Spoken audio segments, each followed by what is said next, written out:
ಪೂಜ್ಯಾಯ ರಾಘವೇಂದ್ರಾಯ ಸತ್ಯಧರ್ಮ ರಥಾಯ ಚ ಭಜತಾಂ ಕಲ್ಪವೃಕ್ಷ ನಮತಾಂ ಕಾಮಧೇನು ಶ್ರೀ ಗುರು ರಾಘವೇಂದ್ರ ಸ್ವಾಮಿ. ಎಲ್ಲರಿಗೂ ಒಳ್ಳೆಯದನ್ನು ಮಾಡಪ್ಪ ತಂದೆ, ಕಾಪಾಡು.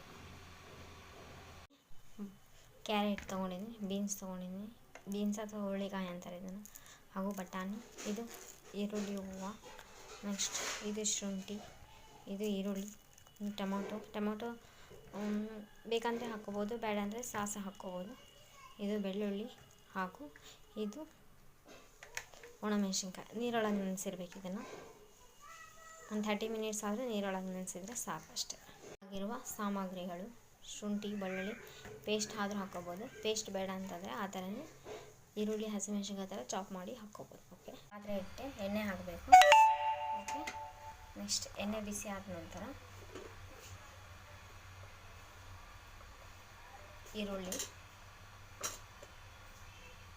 ಸ್ವಲ್ಪ ಹಾಗೂ ಸ್ವಲ್ಪ ಶುಂಠಿ, ಸ್ವಲ್ಪ ಈರುಳ್ಳಿ, ಕ್ಯಾರೆಟ್ ಹಾಗೂ ಬಟಾಣಿ, ಮೆಣಸಿನ್ಕಾಯಿ ಇದೆಲ್ಲ ತಗೊಂಡು ಮಿಕ್ಸಿಗೆ ಹಾಕ್ಕೋಬೇಕು.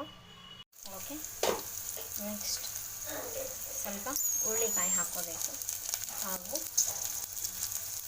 ಸ್ವಲ್ಪ ಈರುಳ್ಳಿ ಪಲ್ಯ, ಸ್ವಲ್ಪ ಟೊಮೊಟೊ. ಇದು ಬೇಕಿಲ್ಲ, ಇದು ಆಪ್ಷನಲ್. ಇದು ಯಾಕಂದರೆ ಟೊಮೊಟೊ ಸಾಸ್ ಹಾಕ್ಕೊತಾರೆ, ನಾವು ಆಪ್ಷನಲ್ ಇದೆ. ಹಾಗೂ ಚೆನ್ನಾಗಿ ಮಿಕ್ಸ್ ಮಾಡ್ಕೊಂಡು ರುಚಿಗೆ ತಕ್ಕಷ್ಟು ಉಪ್ಪು ಹಾಕೋಬೇಕು. ನೋಡ್ಕೊಂಡು ಹಾಕೊಳ್ಳಿ ಉಪ್ಪು. ನೆಕ್ಸ್ಟ್ ಚೆನ್ನಾಗಿ ನಂತರ ಮಿಕ್ಸ್ ಮಾಡಿ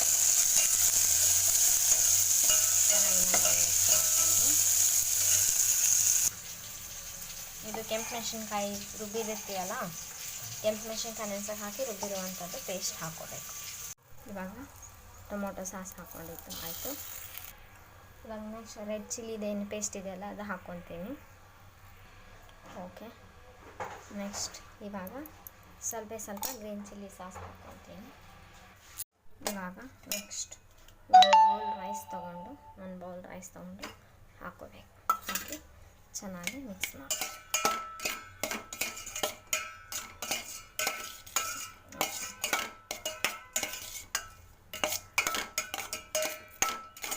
ನೀಟಾಗಿ ಮಿಕ್ಸ್ ಮಾಡ್ಕೋಬೇಕು, ಮಸಾಲ ಎಲ್ಲ ಹೊಂದ್ಕೊಳೋವರೆಗೂ. Schezwan fried rice very tasty ಆಗಿರುತ್ತೆ. ಒಮ್ಮೆ ಮನೆಯಲ್ಲಿ ಟ್ರೈ ಮಾಡಿ ನೋಡಿ.